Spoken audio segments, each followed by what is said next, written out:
Olha, gente, a audiência tá histórica aqui no My News muito alta também por causa da denúncia que acabou de acontecer e da nossa bancada que está analisando aqui no calor da hora. Já começam as primeiras informações do que tem nesse longo arquivo, viu, deputado? Já não há dúvida, é um arquivo extensíssimo. Daqui a pouco a gente vai contar as páginas, mas acho que superou aí a denúncia, a indiciamento da Polícia Federal. Muita gente Não, não, mandando mensagens. eu, eu recebi uma primeira informação da minha douta assessoria aqui, que Sim. trabalha o tempo todo, 272 páginas. Ah, perfeito. Então, Então, menos do que a nem Polícia Federal, né, deputado? mas é Exato. página beça, né? É E página tem demais. muitas provas, a informação que eu tenho é que tem muitas provas bem robustas.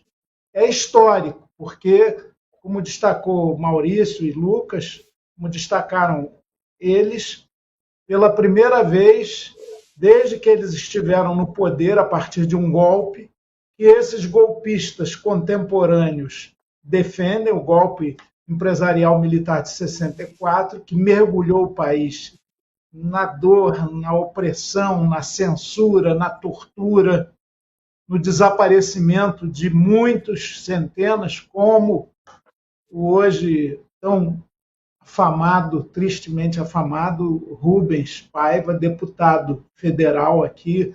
Depois disso, ele já não mais deputado, sumiu, mas ainda, olha, a justiça ainda está aqui. E os militares, a cúpula militar, mesmo com 4 estrelas, não fica acima de qualquer suspeita e jogada na impunidade, não. Agora a gente vai lutar, inclusive, contra o absurdo que seria propor anistia para esses golpistas. Sem dúvida, Eu deputado. quero Eu quero abordar isso com o senhor, porque o Bolsonaro falou sobre isso hoje. Randes, quero passar a palavra para você também. Eu já estou aqui com a lista dos denunciados. Não sei se você prefere falar agora ou eu leio uma parte dessa lista, os nomes mais importantes, para você falar em seguida. O que é melhor? Perfeito, já dizendo Então, alguns. Que eu ia justamente acrescentar alguns claro. desses que a gente não mencionou, que são bem notórios. Eu vou ler aqui uma lista de forma uma leitura rápida e aí a gente vai vendo alguns nomes que conhece, outros são mais desconhecidos, né? Ailton Gonçalves Moraes Barros, Alexandre Ramagem, Almir Ganier Santos, o Ganier Santos era comandante da Marinha, Anderson Torres, que foi ministro da Justiça e Segurança Pública de Bolsonaro, Ângelo Martins, Denicole, esse eu não conheço, quem conhece me diga aí, Augusto Heleno Ribeiro Pereira, que foi ministro-chefe do Gabinete de Segurança Institucional, Bernardo Romão Correia Neto, Carlos César Rocha, Cleverson Ney Magalhães, Estevão Teófilo, que é esse general, né, Randes, você nos lembrava. O general que fazia a operação, né? Esse teve um papel estratégico no golpe, né? Na tentativa de golpe. Fabrício Moreira de Bastos, Felipe Garcia Martins Pereira, que é o Felipe Martins, né, foi assessor internacional da presidência. Exato. Fernando de Souza Oliveira, Giancarlo Gomes Rodrigues, Guilherme Marques de Almeida, Hélio Ferreira Lima, Jair Messias Bolsonaro, ex-presidente da República, Marcelo Araújo Bormovetti, Marcelo Costa Câmara, Márcio Nunes de Rezende Júnior, Mário Fernandes, um outro aqui, general, envolvido naquela operação Punhal Verde e Amarelo, né, para matar as autoridades, né, inclusive Lula, Alckmin e Alexandre de Moraes. Marília Ferreira de Alencar, essa não estou me lembrando, se vocês souberem o que ela foi.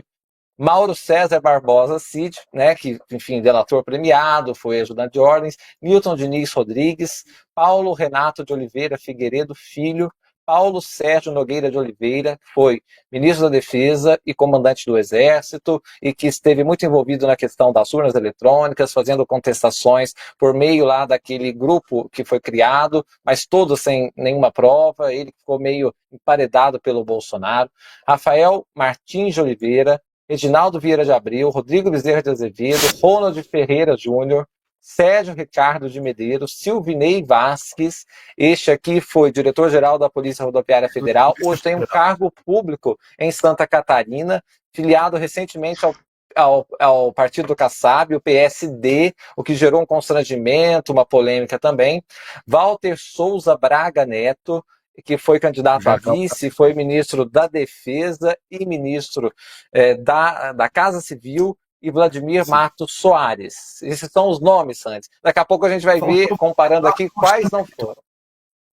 Faltou Valdemar Costa Neto, que estava no inquérito da Polícia Federal. Perfeito. Essa lista que tem aí, Afonso, você não mencionou. É isso, não está.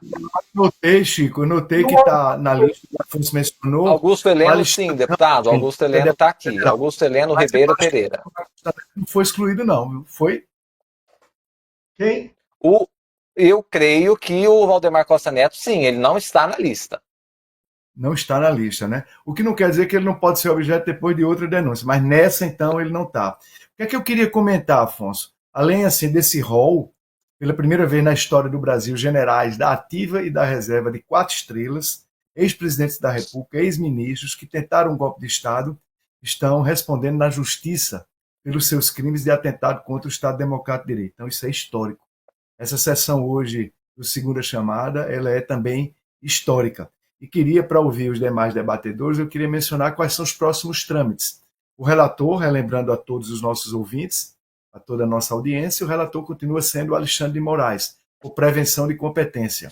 Depois, o fórum é evidente que é o Supremo, pelo cargo ocupado por muitos dos denunciados, inclusive alguns que ainda exercem mandatos de deputado federal, por exemplo. Então, a conexão do crime deixa clara a competência. E, provavelmente, o processo deve ir para a primeira turma do Supremo Tribunal Federal, que tem, além do relator ministro Alexandre de Moraes, Carmen Lúcia, Luiz Fux, Cristiano Zanin e Flávio Dino. Então, se realmente se confirmar a expectativa de que esse processo vai ser da competência da primeira turma, vai ter como relator Alexandre de Moraes, e os demais julgadores são esses: Luiz Fux, Carmen Lúcia, Cristiano Zanin e Flávio Dino. Devolvo, Afonso. Flávio Dino. Ô, Maurício, desculpa. Flávio Zanin não. Afonso, uma pergunta. Claro, deputado, por favor. Ô, Maurício, em tese, na teoria do direito, os juízes agora do Supremo podem rejeitar a denúncia, né? Eles têm que acolher a denúncia ou não, né? Exatamente, você lembrou o processo. Existe isso, né? Essa possibilidade. Acolhe a denúncia. Se acolher a denúncia, manda citar os réus, os 34 réus, para que eles apresentem as suas defesas, e aí começa a instrução penal, o contraditório, oitiva das partes, oitiva de testemunhas, produção de prova documental, prova pericial, se for necessária, ou seja, tem uma instrução. O que eu acho que a sociedade brasileira está esperando é um julgamento célere, respeitando a ampla defesa, o contraditório e o devido processo legal. E me parece positivo o aceno que o Supremo já fez, de que vai tentar concluir, pela sua importância para a vida institucional do país, concluir o julgamento dessa ação penal ao longo deste ano de 2025, o que seria muito melhor, até porque seria feita a conclusão de uma ação tão importante antes de um ano mais conturbado, como é sempre o ano eleitoral. E quanto tempo há os 34 réus, os 34 denunciados, melhor dizendo, eles têm para apresentar suas defesas? A gente tem que estar muito atento, espero que o relator esteja, e ele vai estar, né, e o Supremo, para que não haja manobras regimentais de eles quererem postergar o prazo pela quantidade de réus, né? Então, eles vão ter, acho que vão ser 15 dias, eu confesso que não olhei exatamente isso, mas devem ser 15 dias para a apresentação das defesas de cada um desses réus. E vão ser citados eletronicamente no mesmo queria até fazer uma pergunta ao professor. Pode ser votado em blocos, alguma medida assim ou não? Tem que ser individualmente cada um. Tem que haver o pronunciamento judicial, jurisdicional, sobre cada caso, a defesa, porque cada caso é um caso, cada responsabilidade é uma, né? Mas você pode ter uma sentença, que não é sentença, é um acórdão, porque no tribunal você pode ter um acórdão que condene os seguintes réus. Aí, o réu A uma pena de 28 anos, o réu B a uma pena de 27 anos, ou seja, é o princípio constitucional da individualização da pena. Mas pode ser, você está certo, Lucas, a individualização da pena pode ser feita com a apreciação da prova coletada para cada um dos réus e objeto de um pronunciamento para cada um dos réus, mas pode sim vir no corpo de um único acórdão. Agora, eu Maurício, acho, Afonso. Não, só um detalhezinho rápido. É bom lembrar que outros já estão não só processados, foram indiciados, foram denunciados, transformados em réus e já julgados. Esse é um processo para aqueles que têm prerrogativa de foro, ou estão juntos na organização criminosa com autoridades com prerrogativa de foro. Gente que fez o quebra-quebra, saqueou, invadiu, tem alguns condenados já a 17, 18 anos e cumprindo pena até, não é verdade? O que o pessoal vem aqui para implorar diz que a pena foi muito pesada. Muito bem lembrado, Chico. Você lembra que quando, logo depois do golpe, quando começou a tramitação dessas investigações inicialmente autorizadas pelo ministro Supremo, mas transmitidas à Polícia Federal, foram criados 4 inquéritos, né? O inquérito dos executores, o inquérito dos financiadores, o inquérito dos articuladores.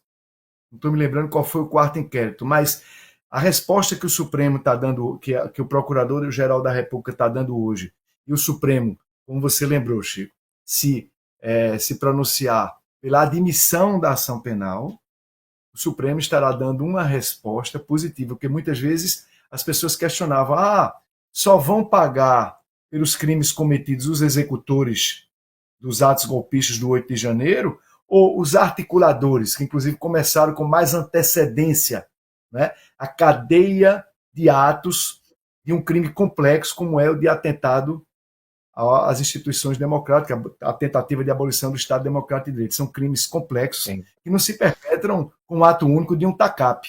Eles são atos que são objeto, né, de uma complexidade, uma cadeia causal complexa.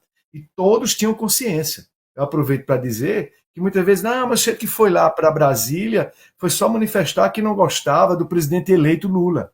Não, todos que estavam lá estavam sob uma consígnia, sob um slogan: intervenção militar. Intervenção militar é sinônimo de crime do artigo 359-M do Código Penal. Todos estavam ali sabendo que aquele ato de ocupar a Praça dos Três Poderes, os poderes de depredação, não era depredação em si, eles não estavam apenas praticando um crime isolado de dano. Todos eles estavam praticando aqueles atos para forçar a decisão do comando das Forças Armadas, porque tinha militares, como Afonso citou aí, o almirante Garnieri, comandante da Marinha, que era declaradamente a favor do golpe. E teve, por exemplo, o general Freire Gomes e o brigadeiro Batista Júnior, da Aeronáutica, que relutaram em aderir ao golpe.